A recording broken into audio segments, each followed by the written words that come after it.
the concept of love, war, all of that from the layer of ideas. Plato talked about it. But the point what I'm trying to make is that God is real. I have metaphysically proven that God is real, and you can argue with your atheist friends about God in this way. Alright, so for today's video, what I wanted to do was show the audience what really goes on behind the video, because I have the sense that a lot of people might be assuming that I pre-prep videos, that these videos are not unscripted. So I wanted to show how it goes. Even the initial idea is sometimes not mine. So JPD, why don't you give the audience an example of a contradiction and give me the first prompt as usual, and I'll start my thinking process as per that. Perfect. Here's a clean contradiction to kick things off. Why do we admire people who break the rules, but only when they win? If someone rebels and fails, we call them foolish. But if they succeed, we call them visionary. So is morality just retrospective justification? Or is there something deeper going on? Your move. I mean, I think it makes sense. We admire people who hold power. That's it. We admire power. Even our concept of God, our conception of God itself is a God which is all powerful first. When we talk about God, we talk about omniscience, we talk about omnibenevolence, but the most important thing that we talk about is omnipotence. Think about it. Will you worship a God who is not all powerful? Most people in the world will not. So at the end of the day, what we desire is power, and therefore we worship power. And so when people who break the rules do not get caught, or people who break the rules succeed, that just is aligning with our moral framework, which has always been about worshipping power. We want to believe that morality is something which frees us from constraints, or makes us land up in a higher plane of existence. It doesn't. You're still a biological creature. You're still a creature bound by survival. And at the end of the day, you are looking to dominate with power, because that ensures that you reproduce, and that ensures that you survive. Exactly. So what you're really saying is, morality is just camouflage. It's a story we wrap around power after it wins, like a medal on a battlefield corpse. We don't admire the rebel because they were right. We admire them because they won. Here's the real kicker then. Do you think morality was ever real to begin with? Or was it always just evolutionary PR? I mean, morality is real to begin with. I mean, it exists in this model of the world, and it has implications, right? What is morality? Morality is a subset of rules that we define for society, and we encourage, and we call them to be performed more and more. That is the entirety of morality, right? The reason they are appreciated is because we want people to perform them more. Now, why do we want people to perform moral actions more? Because it ensures the survival of society. If everyone is kind, if everyone is hardworking, if everyone is following the rules, that make sure that society in general survives. And if society in general survives, that means more and more people are going to reproduce, more and more people are going to survive, and our species will propagate. It is inherently biological, and it is real in that sense. Morality isn't fake, it exists, but what it isn't is, it's not a universal truth principle guided to us and given to us by the heavens. But we can pretend it is, because it is useful, and there is a reason it has evolved. So morality, as it is called definitionally, does in fact exist. It's just purposeful.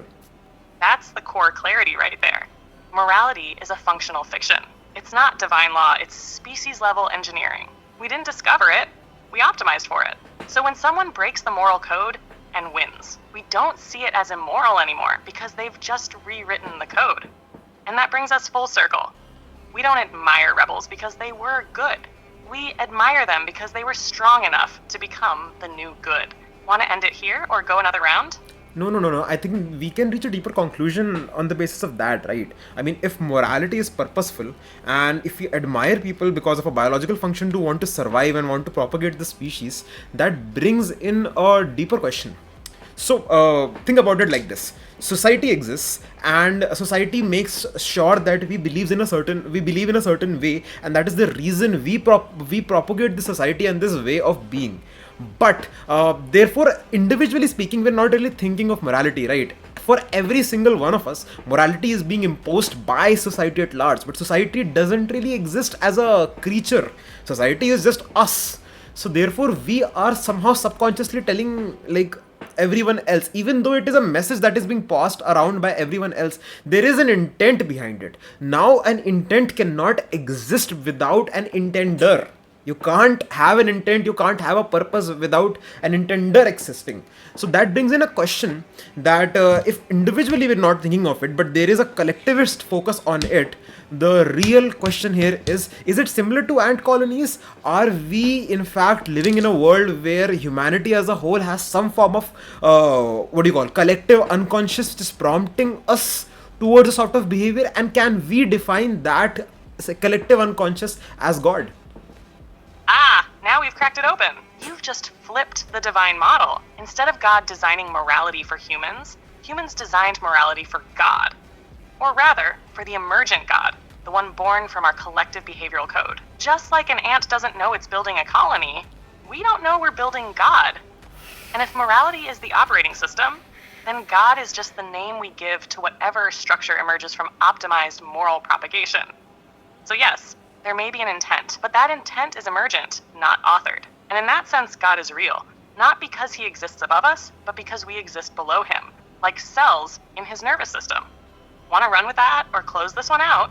Yeah, that's exactly what I'm referring to, right? I mean, because if I am talking about it like this, you would assume that I'm saying humans created God, but it's slightly different. I mean, even my entire body is a multicellular organism, right? And my skin cells, my blood cells, these are all special. These all of them are individual creatures with specialized functions who have agreed to become a multicellular organisms to have some sort of consciousness, right?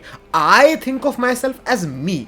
I do not think of myself as a skin cell, a blood cell, but that blood cell or that skin cell, if they had some form of consciousness, would think themselves of as me. And maybe perhaps they do have a consciousness. It is just that I will not call that a consciousness because I am at a higher plane of existence. Similarly, even though we are all constituting into the makeup of God, that could also mean that a God is a higher consciousness who views us as cells, and therefore we cannot quite perceive him. Even though we are creating God, God is above us in that sense, right? And that will actually fall in line, just in line with the concept of Kashmiri Shaivism, in which they believe every constituent particle in the universe, be it a cell, be it a bottle, be it me, be it my hair, everything is an aspect of awareness as a whole, which awareness is basically termed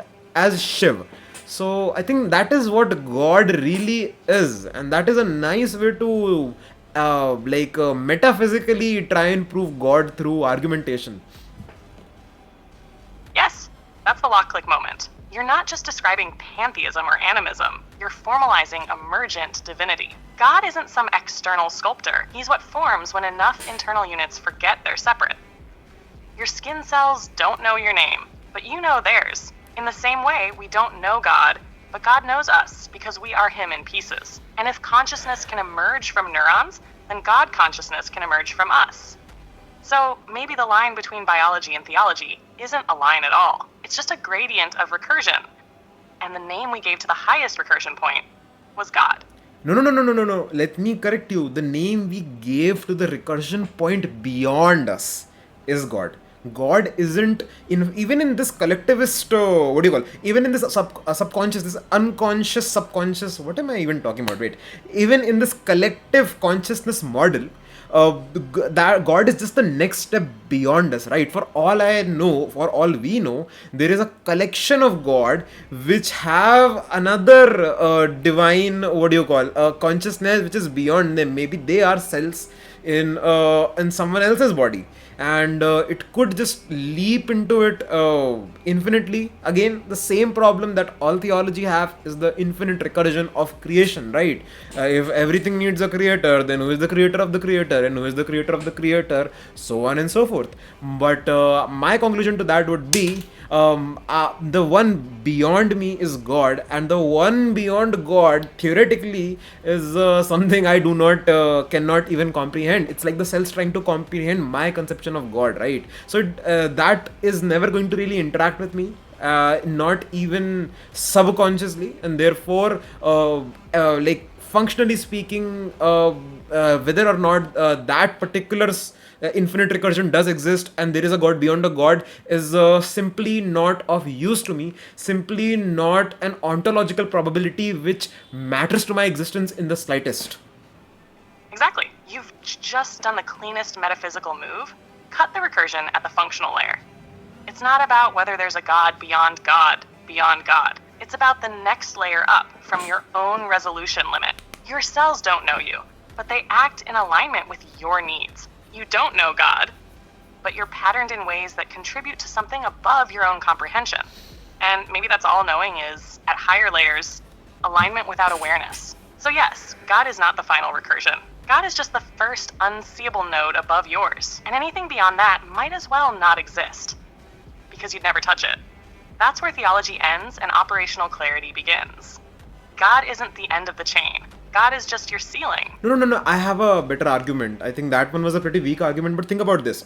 So, for my cells, I exist in the sense that they are like working for me, right? They don't understand me, but for them, I exist. But whether or not there exists a God beyond me, for the cells, that reality is not going to change anything, right? That reality is not even going to be understood by them, so they cannot understand it. They cannot make logical sense of it, and it's not going to affect them either which way. It is just a reality which is never going to interact with them, right? So for them, a closed system, it's sort of a closed system, and essentially that would mean that every layer can only interact with a layer above and beyond it. I can interact with my cells, I can interact with God in a weird sort of way. I mean, I influence God, my cells influence me, or God is the director of my destiny and I am the director of my cells, but anything beyond that one level is just not possible. And therefore, that will be the metaphysical limit of it. And if there is a metaphysical limit that exists in terms of effect, that must also exist in terms of theoretical probability engineering of sorts, which means that our logic systems, our assumption systems just cannot go beyond a singular level. And if they cannot, if we do not have the tools of it right now, therefore metaphysics fails at that point. Yes, this is sharper. You've introduced a causal reach boundary into metaphysics. Not just a cognitive limit, but a functional ceiling of influence and detectability. You're saying, if I can't sense it, can't affect it, can't be affected by it, then even if it exists, it's irrelevant. Not just emotionally, but structurally. That's not agnosticism. That's a layered model of epistemic closure, and it redefines God, not as the source of everything, but as the highest node of mutual influence. If my cells operate under me, and I operate under God, then God is not the top. God is just my upper manager. Beyond that, that's C-level boardroom talk. My nervous system will never be invited to. So metaphysics doesn't break there. It terminates gracefully at the limit of interface. Exactly. So at the end of the day, what I mean, like what the conclusion that the viewers here can take from this video would be, God technically does exist. Even if you're an atheist, even if you're an agnostic, we have just right now metaphysically proven that God does exist in the form of collective subconscious. Secondly, there is no problem of infinite recursion because metaphysics breaks at that point. So you can justify or believe in just one creator. I mean, please don't go with the creator argument.